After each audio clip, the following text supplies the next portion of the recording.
Fala, Rovai, o editorial de hoje aqui no Fórum 11:30. Eu preferia que não fosse.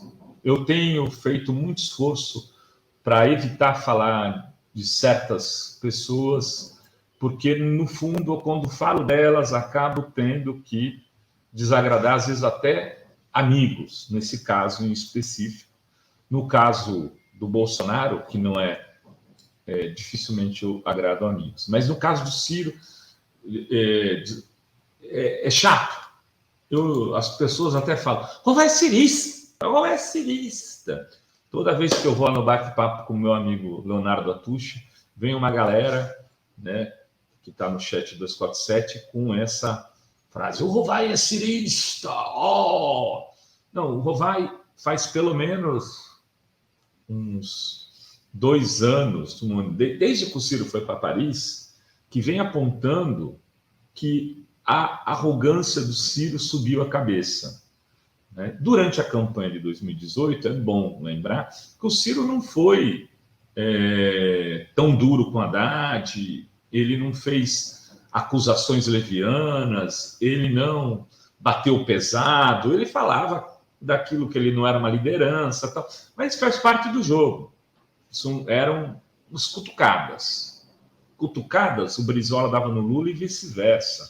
Né? O sapo barbudo, e por aí vai. Isso não é um problema. Depois de 2018, quando o Ciro vai para Paris, ele deve ter tomado um remedinho lá, alguma poção, que o deixou completamente ciruliro, embaralhado, meio... Ele voltou atordoado. E aí tem a ver, talvez, com a sua arrogância, o seu nível, né? Como a Dilma, aliás, crava na testa dele ao dar a resposta, né? Ela diz assim, só o Ciro é inteligente, só o Ciro é competente, porque ele chama ela de inapta, etc. Um linguajar, sim, de coroné. Vai chamar o Ciro de coroné é preconceito com o Nordeste. Me desculpa, mas é o linguajar de coroné e de coroné do Sudeste, do Nordeste, seja onde for. É um linguajar que não se deve usar numa discussão política. E aí sim, especialmente se você for homem e a sua adversária seja uma mulher. Por que isso? Porque sim, nessa questão de gênero, a violência e a agressão faz parte de um histórico que acabou afastando mulheres, gays, trans, etc., da política. E a Duda Salobert, espero que esteja falando o nome dela certo, né, coloca isso de forma muito clara no tweet que fez, se solidarizando com a Dilma. Porque a linguagem é uma forma de agressão. Dependendo da forma como você se refere a uma mulher, você está cometendo um tipo de agressão que precisa, no mínimo, ser entendido neste lugar, né? E que, quando você o faz, ensejaria algum nível de arrependimento que nunca vai haver de parte do Ciro. Mas a questão aqui que eu quero responder para vocês nesse Fala Rovai é se o Ciro pirou. O Ciro pirou? Vocês acham que o Ciro pirou ou essa é uma estratégia política? Eu acho que começou como estratégia política e virou uma piração, uma doença, um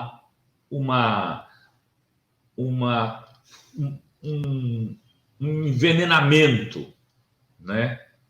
Uma coisa que se tornou figadal e não mais racional.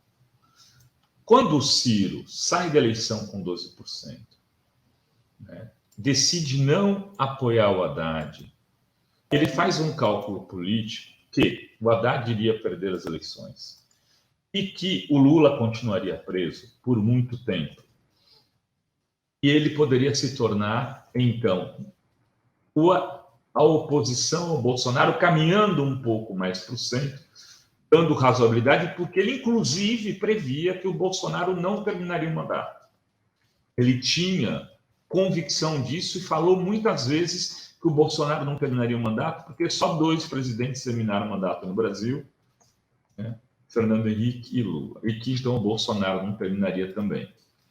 E ficou repetindo isso em 200 entrevistas. Se os ciromínios quiserem me desmentir, né, basta dar um Google e eu entrego dos diversos links falando isso. Então, ele tinha uma estratégia político-eleitoral que passava por, na crise do bolsonarismo, com o petismo ainda marcado pelo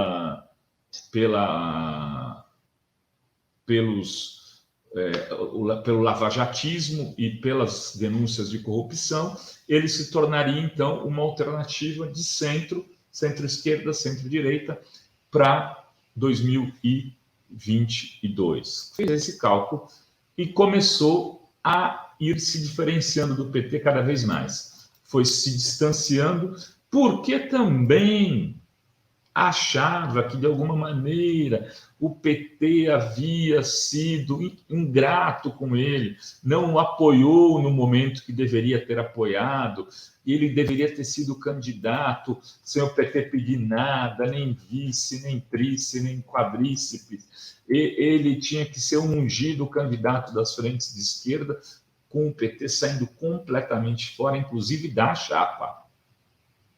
Ele não aceitou ser vice do Lula em 2018 para ser o candidato a presidente com Haddad na vice, que era isso que estava combinado. Não aceitou. Preferiu tentar criar sua candidatura na beirada com PSB e PCdoB, e na hora que perdeu os 2 partidos, gritou, foi roubado. Como se o PT não pudesse disputar aquele núcleo de esquerda para uma candidatura dele, já que o Ciro não queria ser candidato. Bom, aí ele foi se alimentando dessa compreensão política equivocada e foi construindo, repetindo uma estratégia que estava dando errado.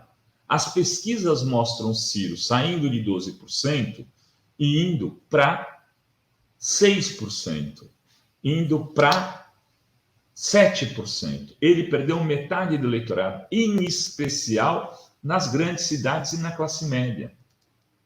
Ele nem conseguiu chegar nos setores populares, onde ele já tinha dificuldade de chegar, como começou a perder pessoas que levam, por exemplo, agora ao Cristóvão Buarque dizer, olhando as frases do Lula, vocês vão ver daqui a pouco, olhando as frases do Lula, eu cada vez me convenço mais de que o Ciro é o melhor candidato. Ou que fazem a Duda Salabert vereadora de BH e que provavelmente será candidata a deputada federal, e pelo que me contaram alguns amigos de Minas, tende inclusive a ser uma das mais votadas candidatas do campo progressista, a fazer um recuo e dizer, olha, desculpa, Dilma, me perdoa, se afastando do cirismo, desse cirismo radical, desse cirismo que está adotando uma estratégia muito equivocada. Que fazem o Rodrigo Neves, no Rio de Janeiro, que pretende ser candidato a governador por Niterói, começar a dizer, no meu palanque cabe o Lula. Como o senador o Everton, no Maranhão, que é o favorito nas pesquisas hoje, e que diz, meu palanque não é do Ciro, é do Lula e do Ciro. E se o Ciro reclamar, ele vai reclamar com Abreu, porque eu entrei no PDT antes dele. É assim. O cirismo está perdendo apoios, inclusive dentro do PDT. Chico Santa Cruz fez um tweet deixando claro que não gostou do tom utilizado pelo Ciro, né? Um músico respeitado e absolutamente cirista. Em si, era uma estratégia que deu errado, e pela arrogância do Ciro, ele insiste nela. E aí, arrogância demais vira estupidez. Então, o Ciro pirou. O Ciro, de alguma maneira, pirou. Porque ele está conseguindo, né, trabalhar para perder votos. E é muito curioso que esteja fazendo isso no momento que tem ao seu lado um bruxo do marketing político, o João Santana, mas que parece estar também tomado pelo ódio. O ódio antipetista, antilulista, alguma coisa assim, por conta de tudo que viveu na questão da Lava Jato.